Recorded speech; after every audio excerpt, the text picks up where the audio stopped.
ನಮಸ್ಕಾರ ಸ್ನೇಹಿತರೆ, ಹೇಗಿದ್ದಾರೆ ಎಲ್ಲರೂ ಚೆನ್ನಾಗಿದ್ದಾರೆ ಅನ್ಕೊಂಡಿದ್ದೀನಿ ಸ್ನೇಹಿತರೆ. ಎಲ್ರಿಗೂ SPP ಮೀಡಿಯಾದ ಮತ್ತೊಂದು ವಿಡಿಯೋಗೆ ತಮಗೆಲ್ರಿಗೂ ಸ್ವಾಗತ ಸುಸ್ವಾಗತ. ಸ್ನೇಹಿತರೆ, ಯುಗಾದಿ ಹಬ್ಬ ಮುಗಿದಿದೆ ಸ್ನೇಹಿತರೆ. ಯುಗಾದಿ ಹಬ್ಬ ಮುಗಿದ ನಂತರ ಹೊಸ ಸಂವತ್ಸರ ನಿರ್ಮಾಣವಾಗುವುದು ನಿಮಗೆಲ್ಲ ಗೊತ್ತೇ ಇದೆ ಸ್ನೇಹಿತರೆ. ಈ ಸಂವತ್ಸರದಲ್ಲಿ 2025-26ರಲ್ಲಿ ಈ ಏಪ್ರಿಲ್ ತಿಂಗಳಿನಲ್ಲಿ ಏನೆಲ್ಲ ಅದೃಷ್ಟಗಳಿವೆ, ಹಾಗೆ ನೀವು ಮಾಡಬೇಕಾದಂತಹ ಕಾರ್ಯಗಳೇನು, ಹಾಗೆ ಶುಭಗಳೆಷ್ಟು ಅಶುಭಗಳೆಷ್ಟು, ನೀವು ಯಾವುದರಲ್ಲಿ ಬಹಳ ಎಚ್ಚರಿಕೆಯಿಂದ ಇರಬೇಕು ಎಂಬುದರ ಸಂಪೂರ್ಣ ಮಾಹಿತಿಯನ್ನು ತಿಳಿಸ್ಕೊಡ್ತಾ ಹೋಗ್ತೇನೆ ಸ್ನೇಹಿತರೆ. ಹೌದು ಸ್ನೇಹಿತರೆ, ಮಿಥುನ ರಾಶಿಯ ಶ್ರೀ ವಿಶ್ವವಸು ನಾಮ ಸಂವತ್ಸರ ಹೇಗಿರಲಿದೆ, ಹಾಗೆ ಈ ಮಿಥುನ ರಾಶಿಯವರ ಮೇಲೆ ಗ್ರಹಗಳ ಪ್ರಭಾವ ಹೇಗಿರಲಿದೆ, ನಿಮ್ಮ ಕುಟುಂಬ, ಆರೋಗ್ಯ, ಉದ್ಯೋಗ, ವ್ಯಾಪಾರದಲ್ಲಿ ಏನೆಲ್ಲ ಬದಲಾವಣೆಯನ್ನು ನೀವು ಕಾಣಬಹುದಾಗಿದೆ, ಈ ಮಿಥುನ ರಾಶಿಯವರ ಗುಣ ಸ್ವಭಾವಗಳು ಹೇಗಿರುತ್ತೆ, ಎಚ್ಚರಿಕೆಯಿಂದ ಇರುವುದಾದರೆ ಯಾವ ವಿಷಯದಲ್ಲಿ ನೀವು ಎಚ್ಚರಿಕೆಯನ್ನು ಇರಬೇಕು ಎಂಬುದರ ಸಂಪೂರ್ಣ ಮಾಹಿತಿಯನ್ನು ತಿಳಿಸ್ಕೊಡ್ತಾ ಹೋಗ್ತೇನೆ. ಅದರಿಂದ ಸ್ಕಿಪ್ ಮಾಡದೆ ವಿಡಿಯೋನ ಇಲ್ಲಿಂದ ಕೊನೆ ತನಕ ನೋಡಿ. ಓಡಿಸಿ ವಿಡಿಯೋನ ನೋಡೋದ್ರಿಂದ ನಿಮಗೆ ಅಷ್ಟು ಇನ್ಫಾರ್ಮೇಷನ್ ಅರ್ಥ ಆಗೋದಿಲ್ಲ ಸ್ನೇಹಿತರೆ. ಆದ್ರಿಂದ ಫಸ್ಟಿಂದ ಎಂಡ್ ತನಕ ವಿಡಿಯೋನ ವಾಚ್ ಮಾಡಿ. ಹಾಗೆ ವಿಡಿಯೋ ಇಷ್ಟ ಆಗಿತ್ತು ಅಂದರೆ ವಿಡಿಯೋಗೆ ಒಂದು ಲೈಕ್ ಕೊಡಿ. ಯಾರಿನ್ನೂ ಚಾನಲ್ನ ಸಬ್ಸ್ಕ್ರೈಬ್ ಮಾಡ್ಕೊಳ್ಳದೆ ವಿಡಿಯೋ ನೋಡ್ತಿದ್ರೆ ಅವರು ಈಗಲೇ ಸಬ್ಸ್ಕ್ರೈಬ್ ಮಾಡ್ಕೊಳ್ಳಿ. ಹಾಗೆ ನಿಮ್ಮ ಫ್ರೆಂಡ್ಸ್ ಮತ್ತು ಫ್ಯಾಮಿಲಿಗೆ ವಿಡಿಯೋನ ಶೇರ್ ಮಾಡಬೇಕು ಅಂದ್ರೆ ಅವ್ರಿಗೂ ಕೂಡ ಹೊಸ ಅಪ್ಡೇಟ್ಗಳನ್ನು ನೀವು ತಿಳಿಸ್ಕೊಡ್ಬೋದಾಗಿದೆ ಸ್ನೇಹಿತರೆ. ಹಾಗೆ ಯಾರೆಲ್ಲ ಸಬ್ಸ್ಕ್ರೈಬ್ ಮಾಡಿಕೊಂಡು ಪ್ರತಿನಿತ್ಯ ನಮ್ಮ ವಿಡಿಯೋನ ವಾಚ್ ಮಾಡ್ತಿರಿದ್ರೆ ಅವರಿಗೆಲ್ಲ ಥ್ಯಾಂಕ್ ಯು ಸೋ ಮಚ್ ಅಂತ ಹೇಳ್ತಾ, ಇನ್ನು ತಡ ಮಾಡೋದು ಬೇಡ ಸ್ನೇಹಿತರೆ. ಈ ಏಪ್ರಿಲ್ ತಿಂಗಳಿನಲ್ಲಿ ಈ ಮಿಥುನ ರಾಶಿಯವರಿಗೆ ಏನೆಲ್ಲ ಅದೃಷ್ಟಗಳಿವೆ ಎಂದು ಈಗ ತಿಳ್ಕೊಳ್ತಾ ಹೋಗೋಣ ಸ್ನೇಹಿತರೆ. ಯುಗಾದಿ 2025 ಪಂಚಾಂಗದಲ್ಲಿ ಶ್ರೀ ವಿಶ್ವವಸು ನಾಮ ಸಂವತ್ಸರದ ಆರಂಭವನ್ನು ಸೂಚಿಸುತ್ತದೆ ಸ್ನೇಹಿತರೆ. ಆದ್ದರಿಂದ ಈ ಏಪ್ರಿಲ್ ತಿಂಗಳಿನಲ್ಲಿ ಈ ಮಿಥುನ ರಾಶಿಯಲ್ಲಿ ಜನಿಸಿದವರಿಗೆ ಹೇಗಿರಲಿದೆ, ನಿಮ್ಮ ಜೀವನದಲ್ಲಿ ಏನೆಲ್ಲ ಬದಲಾವಣೆಗಳು ಆಗಲಿವೆ, ಈ ತಿಂಗಳಿನಲ್ಲಿ ನಿಮ್ಮ ರಾಶಿ ಫಲ ಹೇಗಿರಲಿದೆ ಎಂಬ ಸಂಪೂರ್ಣ ಮಾಹಿತಿಯನ್ನು ತಿಳಿಸ್ಕೊಡ್ತಾ ಹೋಗ್ತೇನೆ. ಅದರಿಂದ ಇಲ್ಲಿಂದ ಗಮನವಿಟ್ಟು ನೋಡ್ತಾ ಹೋಗಿ ಸ್ನೇಹಿತರೆ. 2025-26ರ ಈ ಏಪ್ರಿಲ್ ತಿಂಗಳಿನಲ್ಲಿ ಈ ಮಿಥುನ ರಾಶಿಯ ಮೇಲೆ ಗ್ರಹ ಸಂಚಾರವು ಹೇಗಿರಲಿದೆ ಅಂತ ಕೇಳೋದಾದರೆ, ಮೊದಲನೇದಾಗಿ ಶನಿ ಸ್ಥಾನವು ಹೇಗಿರಲಿದೆ ಅಂತ ಕೇಳೋದಾದರೆ, ಶನಿಯು ಈ ವರ್ಷ ಹೊಸ ವರ್ಷದಲ್ಲಿ ಮೀನ ರಾಶಿ ಮತ್ತು ಮೇಷ ರಾಶಿಯಲ್ಲಿ ಚಲಿಸ್ತಾನೆ ಸ್ನೇಹಿತರೆ. ಶನಿಯು ಮೀನ ರಾಶಿಯಿಂದ ಪ್ರವೇಶಿಸುವುದರಿಂದಾಗಿ ನೀವು ವೃತ್ತಿ ಜೀವನದಲ್ಲಿ ಸಾಕಷ್ಟು ಪ್ರಗತಿಯನ್ನು ಕಾಣ್ತಾ ಹೋಗ್ತೀರಿ. ನಿಮ್ಮ ಗೌರವ, ಖ್ಯಾತಿ ಮತ್ತು ಯಶಸ್ಸನ್ನು ಪಡೆಯುವಂತಹ ಸಂಭವ ಕೂಡ ಜಾಸ್ತಿ ಇರಲಿದೆ ಸ್ನೇಹಿತರೆ. ಈ ತಿಂಗಳಿನಲ್ಲಿ ಈ ಅವಧಿಯಲ್ಲಿ ನೀವು ಕಠಿಣ ಪರಿಶ್ರಮ ಮತ್ತು ತಾಳ್ಮೆಯಿಂದ ಇರುವುದು ಹಾಗೂ ಶಿಸ್ತುಬದ್ಧ ಜೀವನವನ್ನು ನಡೆಸುವುದು ಬಹಳ ಒಳ್ಳೆಯದಾಗಿರಲಿದೆ ಸ್ನೇಹಿತರೆ. ಅದಕ್ಕೆ ನೀವು ಸಾಮಾಜಿಕ ಜೀವನ ಮತ್ತು ದೀರ್ಘಕಾಲೀನ ಗುರಿಗಳ ಮೇಲೆ ಹೆಚ್ಚಿನ ಲಾಭವನ್ನು ಪಡೆಯಬಹುದಾಗಿದೆ ಸ್ನೇಹಿತರೆ. ಇದರಿಂದಾಗಿ ನಿಮಗೆ ಮುಂದಿನ ಭವಿಷ್ಯಕ್ಕೆ ಅನುಕೂಲಕರವಾಗಿರಲಿದೆ ಸ್ನೇಹಿತರೆ. ಹಾಗೆ ಈ ಸಂದರ್ಭದಲ್ಲಿ ಹಣಕ್ಕೆ ಸಂಬಂಧಪಟ್ಟಂತಹ ನಿಮ್ಮ ಎಲ್ಲ ಆಸೆಗಳು ಈಡೇರುವುದರಿಂದ ನಿಮ್ಮ ಆರ್ಥಿಕ ಸ್ಥಿತಿ ಬಲಗೊಳ್ತಾ ಹೋಗ್ತದೆ. ಇದರಿಂದಾಗಿ ನಿಮಗೆ ಯಾವುದೇ ಹಣದ ಸಮಸ್ಯೆಯೂ ಕೂಡ ಬರಲಾರದು ಸ್ನೇಹಿತರೆ. ಇನ್ನು ಈ ತಿಂಗಳಿನಲ್ಲಿ ಗುರುಗ್ರಹದ ಸ್ಥಾನವು ಈ ಮಿಥುನ ರಾಶಿಯವರ ಮೇಲೆ ಹೇಗಿರಲಿದೆ ಅಂತ ಕೇಳೋದಾದರೆ, ಈ ಅವಧಿಯಲ್ಲಿ ಗುರುಗ್ರಹವು ಮಿಥುನ ಮತ್ತು ಕಟಕ ರಾಶಿಯಲ್ಲಿ ಚಲಿಸಲಿದ್ದಾನೆ ಸ್ನೇಹಿತರೆ. ಗುರು ಮಿಥುನ ರಾಶಿಯಲ್ಲಿ ಚಲಿಸುವುದರಿಂದಾಗಿ ನಿಮ್ಮ ಆತ್ಮವಿಶ್ವಾಸ ಮತ್ತು ವೈಯಕ್ತಿಕ ಜೀವನದಲ್ಲಿ ಸಾಕಷ್ಟು ಪ್ರಗತಿಯನ್ನು ನೀವು ಕಾಣ್ತಾ ಹೋಗ್ತೀರಿ ಸ್ನೇಹಿತರೆ. ಇದರಿಂದಾಗಿ ನೀವು ಹೊಂದಿಕೊಂಡಂತಹ ಎಲ್ಲ ಕಾರ್ಯಗಳಲ್ಲೂ ಕೂಡ ಯಶಸ್ಸನ್ನು ಕಾಣ್ತಾ ಹೋಗ್ತೀರಿ. ಹಾಗೆ ಈ ಅವಧಿಯಲ್ಲಿ ನೀವು ಯಾವುದೇ ರೀತಿಯಾದ ವ್ಯಾಪಾರವನ್ನು ಮಾಡಿದರೂ ಆ ವ್ಯಾಪಾರದಲ್ಲಿ ನೀವು ಲಾಭವನ್ನು ಕಾಣ್ತಾ ಹೋಗ್ತೀರಿ ಸ್ನೇಹಿತರೆ. ನೀವು ನಿಮ್ಮ ಉನ್ನತ ಬೆಳವಣಿಗೆಗಾಗಿ ಹೆಚ್ಚಿನ ಅವಕಾಶಗಳನ್ನು ಕೂಡ ಪಡೆದುಕೊಳ್ಳುವುದರೊಂದಿಗೆ ನಿಮ್ಮ ಜೀವನದಲ್ಲಿ ಬಹಳ ಸುಖಮಯ ಜೀವನವನ್ನು ನೀವು ನಡೆಸಬಹುದಾಗಿದೆ ಸ್ನೇಹಿತರೆ. ಇನ್ನು ಗುರು ಕಟಕ ರಾಶಿಯಲ್ಲಿ ಚಲಿಸುವುದರಿಂದಾಗಿ ನೀವು ಆರ್ಥಿಕ ವಿಷಯವಾಗಿ ಆರ್ಥಿಕ ಧನಲಾಭವನ್ನು ಪಡೆಯುವುದರೊಂದಿಗೆ ಮನೆಯಲ್ಲಿ ಸಂತೋಷದ ವಾತಾವರಣ ನೆಲೆಸ್ತಾ ಹೋಗ್ತದೆ ಸ್ನೇಹಿತರೆ. ಹಾಗೆ ಈ ಮಿಥುನ ರಾಶಿಯವರು ನಿಮ್ಮ ಉಳಿತಾಯ ಮತ್ತು ಹೂಡಿಕೆಗಳ ಬಗ್ಗೆ ಯೋಚಿಸಲು ಇದು ಉತ್ತಮವಾದ ಸಮಯವಾಗಿರಲಿದೆ ಸ್ನೇಹಿತರೆ. ನಿಮಗೆ ಈ ಟೈಮ್ನಲ್ಲಿ ಹಣದ ಕೊರತೆ ಉಂಟಾಗುವುದಿಲ್ಲ ಸ್ನೇಹಿತರೆ. ಆದ್ದರಿಂದ ಅನಗತ್ಯ ಖರ್ಚುಗಳನ್ನು ತಪ್ಪಿಸಿ ಹೂಡಿಕೆಯನ್ನು ಮಾಡಿ ಸ್ನೇಹಿತರೆ. ಹಾಗೆ ಹಣವನ್ನು ಉಳಿತಾಯ ಮಾಡಿ, ಇದು ನಿಮ್ಮ ಭವಿಷ್ಯಕ್ಕೆ ಉಳಿತಾಗಿರಲಿದೆ ಸ್ನೇಹಿತರೆ.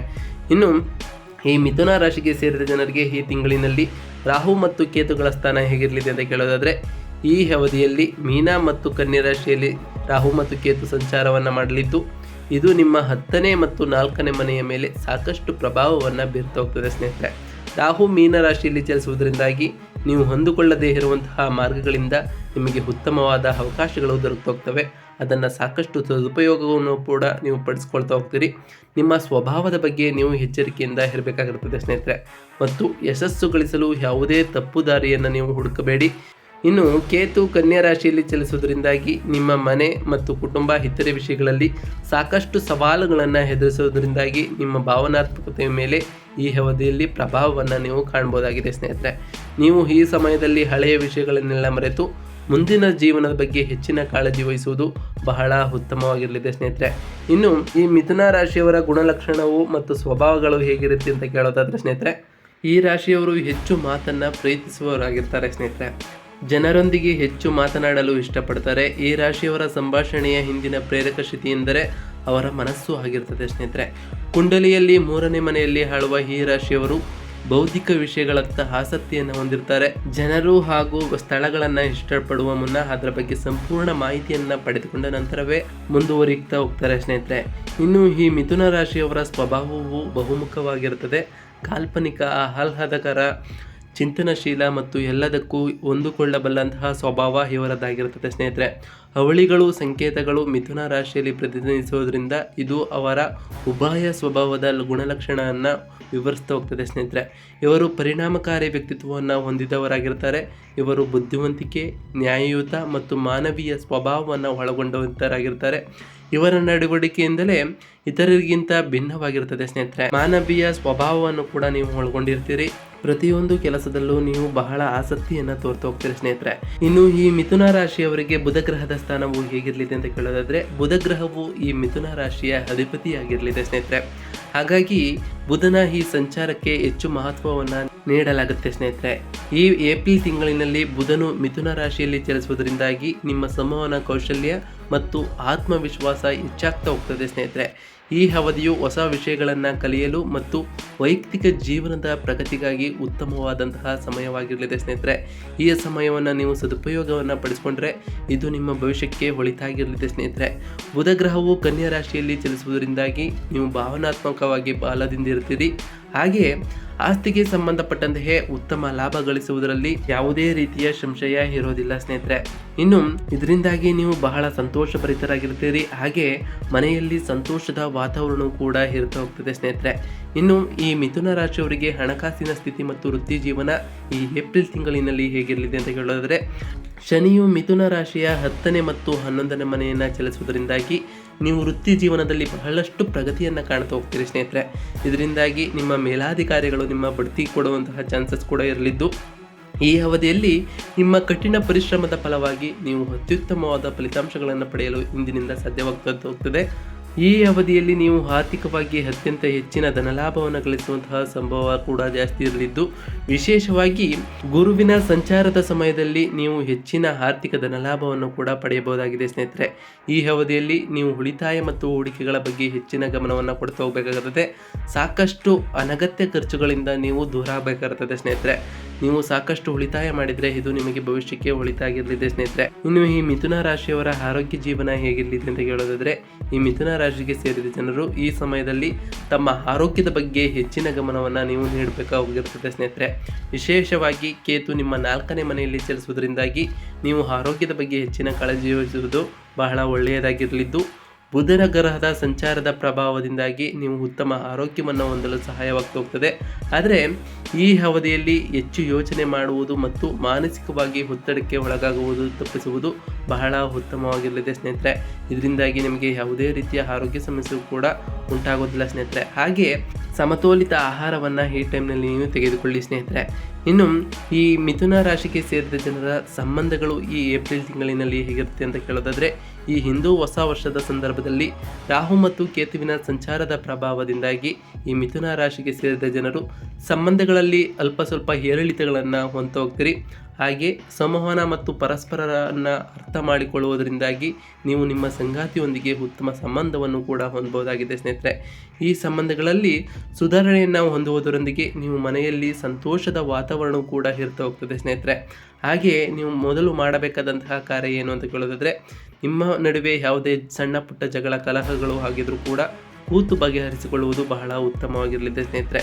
ಇನ್ನು ಈ ಮಿಥುನ ರಾಶಿಗೆ ಸೇರಿದ ಜನರ ಆಧ್ಯಾತ್ಮಿಕ ಪ್ರಗತಿ ಹೇಗಿರಲಿದೆ ಅಂತ ಕೇಳೋದಾದರೆ, ಕೇತು ಗ್ರಹದ ಸಂಚಾರದ ಫಲವಾಗಿ ಈ ಮಿಥುನ ರಾಶಿಗೆ ಸೇರಿದ ಜನರು ಆಧ್ಯಾತ್ಮಿಕ ಪ್ರಗತಿಯನ್ನು ಕೂಡ ಹೊಂದ್ತಾ ಹೋಗ್ತಾರೆ ಸ್ನೇಹಿತರೆ. ಜೊತೆಗೆ ಧ್ಯಾನವನ್ನು ಮಾಡುವುದರಿಂದ ನಿಮಗೆ ಒಳಿತಾಗ್ತಾ ಹೋಗ್ತದೆ. ಹಳೆಯ ವಿಷಯಗಳನ್ನೆಲ್ಲ ಮರೆತು ನಿಮ್ಮ ಆಂತರಿಕ ಶಕ್ತಿಯ ಬಗ್ಗೆ ಹೆಚ್ಚಿನ ಗಮನವನ್ನು ನೀಡೋದ್ರಿಂದ ನಿಮಗೆ ಶುಭ ಫಲಗಳು ಪ್ರಾಪ್ತಿಯಾಗ್ತಾ ಹೋಗ್ತವೆ ಸ್ನೇಹಿತರೆ. ನೀವು ಹೊಂದಿಕೊಂಡಂತಹ ಸಕಲ ಕಾರ್ಯಗಳಲ್ಲೂ ಕೂಡ ಯಶಸ್ಸನ್ನು ಕಾಣ್ತಾ ಹೋಗ್ತೀರಿ. ಹಾಗೆಯೇ ಈ ಮಿಥುನ ರಾಶಿಯವರಿಗೆ ಸೇರಿದ ಜನರಿಗೆ ನಾವು ತಿಳಿಸಪಡುವಂತಹ ಪ್ರಮುಖ ಸಲಹೆಗಳೇನು ಅಂತ ಕೇಳೋದಾದರೆ, ಶನಿಯ ಸಂಚಾರದ ಸಮಯದಲ್ಲಿ ನೀವು ಬಹಳಷ್ಟು ಶಿಸ್ತಿನಿಂದ ಇರಬೇಕಾಗುತ್ತದೆ. ಹಾಗೆಯೇ ದೀರ್ಘಕಾಲೀನ ಗುರಿಗಳ ಮೇಲೆ ನೀವು ಹೆಚ್ಚಿನ ಗಮನವನ್ನು ಕೇಂದ್ರೀಕರಿಸಬೇಕಾಗುತ್ತದೆ ಸ್ನೇಹಿತರೆ. ಇದರಿಂದಾಗಿ ನಿಮ್ಮ ಗಮನವೂ ಕೂಡ ಆ ಕಡೆ ಈ ಕಡೆ ಹೋಗಲಾರದು. ಹಾಗೆ ಪ್ರತಿ ಶನಿವಾರ ಆ ಶನಿದೇವರ ಜಪವನ್ನು ಮಾಡಿ ಸ್ನೇಹಿತರೆ. ಸಾಧ್ಯವಾದರೆ ಶನಿದೇವರ ದೇವಾಲಯಕ್ಕೆ ತೆರಳಿ ಆ ಶನಿದೇವರಿಗೆ ಕಪ್ಪು ಎಳ್ಳಿನ ಬತ್ತಿಯನ್ನು ಹಚ್ಚೋದ್ರಿಂದ ನೀವು ಆ ಶನಿದೇವರ ಕೃಪೆಗೆ ನೀವು ಪಾತ್ರರಾಗಬಹುದಾಗಿದೆ ಸ್ನೇಹಿತರೆ. ಇನ್ನು ಗುರುವಿನ ಸಂಚಾರದ ಸಮಯವನ್ನು ನೀವು ನಿಮ್ಮ ಜ್ಞಾನ, ಕೌಶಲ್ಯ ಮತ್ತು ಆಧ್ಯಾತ್ಮಿಕ ಅಭ್ಯಾಸಗಳನ್ನು ವಿಸ್ತರಿಸಲು ಬಳಸ್ಕೊಳ್ಳಿ ಸ್ನೇಹಿತರೆ. ಇದರಿಂದಾಗಿ ನಿಮ್ಮ ಕೌಶಲ್ಯವೂ ಕೂಡ ವೃದ್ಧಿಯಾಗ್ತಾ ಹೋಗ್ತದೆ. ಇದರಿಂದ ನಿಮ್ಮ ಭವಿಷ್ಯಕ್ಕೆ ಬಹಳಷ್ಟು ಒಳ್ಳೆಯದಾಗಿರಲಿದೆ ಸ್ನೇಹಿತರೆ. ಇನ್ನು ಈ ಅವಧಿಯಲ್ಲಿ ಹಣಕಾಸಿನ ವಿಷಯವಾಗಿ ಬಹಳಷ್ಟು ಜಾಗರೂಕರಾಗಿ ಇರಬೇಕಾಗುತ್ತದೆ. ಅದೇ ರೀತಿಯಲ್ಲಿ ನಿಮಗೆ ಹಣ ಬರ್ತಿದೆ ಎಂಬ ಮಾತ್ರಕ್ಕೆ ಅನಗತ್ಯವಾದ ಖರ್ಚುಗಳನ್ನು ಮಾಡುವುದನ್ನು ತಪ್ಪಿಸಬೇಕಾಗುತ್ತದೆ ಸ್ನೇಹಿತರೆ. ಸಾಧ್ಯವಾದಷ್ಟು ಉಳಿತಾಯವನ್ನು ಮಾಡಿ ಸ್ನೇಹಿತರೆ. ಇದು ನಿಮ್ಮ ಭವಿಷ್ಯಕ್ಕೆ ಒಳಿತನ್ನು ತರಲಿದೆ ಸ್ನೇಹಿತರೆ. ಇನ್ನು ನಿಯಮಿತವಾಗಿ ವ್ಯಾಯಾಮವನ್ನು ಮಾಡಿ ಸಮತೋಲಿತ ಆಹಾರದ ಮೂಲಕ ನಿಮ್ಮ ಆರೋಗ್ಯದ ಕಡೆ ಹೆಚ್ಚಿನ ಗಮನವನ್ನು ಕೊಡ್ತಾ ಹೋಗಿ ಸ್ನೇಹಿತರೆ. ಇನ್ನು ತಪ್ಪು ತಿಳುವಳಿಕೆಗಳನ್ನು ದೂರ ಮಾಡಲು ಮುಕ್ತ ಸಂವಹನವನ್ನು ನಡೆಸುವುದು ಬಹಳ ಮುಖ್ಯವಾಗಿರುತ್ತದೆ. ಸಣ್ಣ ಪುಟ್ಟ ಜಗಳ ಕಲಹಗಳು ಆಗಿದ್ರೂ ಕೂಡ ಕೂತು ಬಗೆಹರಿಸುವ ಮೂಲಕ ಸುಧಾರಣೆಯನ್ನು ನೀವು ಕಾಣ್ಬೋದಾಗಿದೆ ಸ್ನೇಹಿತರೆ. ಇನ್ನು ಈ ಮಿಥುನ ರಾಶಿಗೆ ಸೇರಿದ ಜನರಿಗೆ ನಾವು ನೀಡುವಂತಹ ಸರಳ ಪರಿಹಾರಗಳೇನು ಅಂತ ಕೇಳೋದಾದರೆ, ವಿಷ್ಣುವಿನ ಆರಾಧನೆಯನ್ನು ಮಾಡಿ ಸ್ನೇಹಿತರೆ. ಪ್ರತಿ ಬುಧವಾರ ವಿಷ್ಣು ಸಹಸ್ರನಾಮವನ್ನು ಸ್ತೋತ್ರವನ್ನು ಪಠಿಸೋದ್ರಿಂದ ಆ ವಿಷ್ಣು ದೇವರ ಕೃಪೆಗೂ ಕೂಡ ನೀವು ಪಾತ್ರರಾಗ್ತೀರಿ ಸ್ನೇಹಿತರೆ. ಇನ್ನು ಈ ಟೈಮ್ನಲ್ಲಿ ನೀವು ಧರಿಸಬೇಕಾದಂತಹ ರುದ್ರಾಕ್ಷ ನಕಾರಾತ್ಮಕ ಪರಿಣಾಮಗಳನ್ನು ಕಡಿಮೆ ಮಾಡಲು 10 ಮುಖಿ ರುದ್ರಾಕ್ಷಿಯನ್ನು ಈ ಟೈಮ್ನಲ್ಲಿ ಧರಿಸೋದ್ರಿಂದ ನಿಮಗೆ ನಕಾರಾತ್ಮಕ ಪರಿಣಾಮಗಳು ಕೂಡ ಕಡಿಮೆ ಆಗ್ತಾ ಹೋಗ್ತವೆ ಸ್ನೇಹಿತರೆ. ಇನ್ನು ಧರಿಸಬೇಕಾದಂತಹ ರತ್ನ ಬುಧವಾರ ಪಚ್ಚೆಯನ್ನು ಧರಿಸಿ ವಿಷ್ಣು ದೇವರನ್ನು ಪೂಜೆಯನ್ನು ಮಾಡಿ ಅಥವಾ ಏಕಾದಶಿ ಎಂದು ಉಪವಾಸವನ್ನು ಆಚರಿಸುವುದರಿಂದ ನಿಮಗೆ ಸಕಲ ಕಾರ್ಯಗಳಲ್ಲೂ ಯಶಸ್ಸನ್ನು ಕಾಣ್ತಾ ಹೋಗ್ತೀರಿ. ನೀವು ಅಂದುಕೊಂಡಂತಹ ಕಾರ್ಯಗಳು ನೆರವೇರ್ತಾ ಹೋಗ್ತವೆ ಸ್ನೇಹಿತರೆ. ನಾವು ತಿಳಿಸ್ಕೊಟ್ಟಿರುವಂತಹ ಈ ಎಲ್ಲ ಪರಿಹಾರಗಳು ಮತ್ತು ಸಲಹೆಗಳನ್ನು ನೀವು ಅನುಸರಿಸಿದ್ದೆ ಆದರೆ ನಿಮ್ಮ ಜೀವನದಲ್ಲಿ ಸಾಕಷ್ಟು ಬದಲಾವಣೆಯನ್ನು ಕಾಣ್ತಾ ಹೋಗ್ತೀರಿ. ಇದರಿಂದಾಗಿ ನಿಮಗೆ ಶುಭ ಫಲಿತಾಂಶಗಳು ಕೂಡ ಪ್ರಾಪ್ತಿಯಾಗ್ತದೆ ಅಂತ ಹೇಳ್ತಾ ಇವತ್ತಿನ ಒಂದು ವಿಡಿಯೋ ಇಷ್ಟ ಆಗಿತ್ತು ಅಂದರೆ ವಿಡಿಯೋಗೆ ಒಂದು ಲೈಕ್ ಕೊಡಿ ಸ್ನೇಹಿತರೆ. ಯಾರಿನ್ನೂ ಚಾನಲ್ನ ಸಬ್ಸ್ಕ್ರೈಬ್ ಮಾಡ್ಕೊಂಡಿಲ್ಲ ಇವರು ಈಗಲೇ ಸಬ್ಸ್ಕ್ರೈಬ್ ಮಾಡ್ಕೊಳ್ಳಿ. ಸಬ್ಸ್ಕ್ರೈಬ್ ಮಾಡಿಕೊಂಡು ಪ್ರತಿನಿತ್ಯ ವಿಡಿಯೋನ ವಾಚ್ ಮಾಡ್ತಿರೋರಿಗೆ ಥ್ಯಾಂಕ್ ಯು ಸೊ ಮಚ್ ಅಂತ ಹೇಳ್ತಾ, ಹಾಗೆ ನಿಮ್ಮ ಫ್ರೆಂಡ್ಸ್ ಮತ್ತು ಫ್ಯಾಮಿಲಿಗೆ ಈ ವಿಡಿಯೋನ ಶೇರ್ ಮಾಡಿ. ಹಾಗೆ ಕಮೆಂಟ್ನಲ್ಲಿ ಓಂ ವಿಷ್ಣು ದೇವಾಯ ನಮಃ ಎಂದು ಕಮೆಂಟ್ ಮಾಡಿ ಸ್ನೇಹಿತರೆ. ಇದರಿಂದ ಆ ವಿಷ್ಣು ದೇವರ ಕೃಪೆಗೂ ಕೂಡ ನೀವು ಪಾತ್ರರಾಗ್ಬೋದು ಅಂತ ಹೇಳ್ತಾ ಇವತ್ತಿನ ಒಂದು ವಿಡಿಯೋ ಮುಗಿಸ್ತಿದ್ದೀನಿ ಸ್ನೇಹಿತರೆ. ಸಿಗ್ತೀನಿ ಮತ್ತೊಂದು ವಿಡಿಯೋದೊಂದಿಗೆ. Thank you for watching.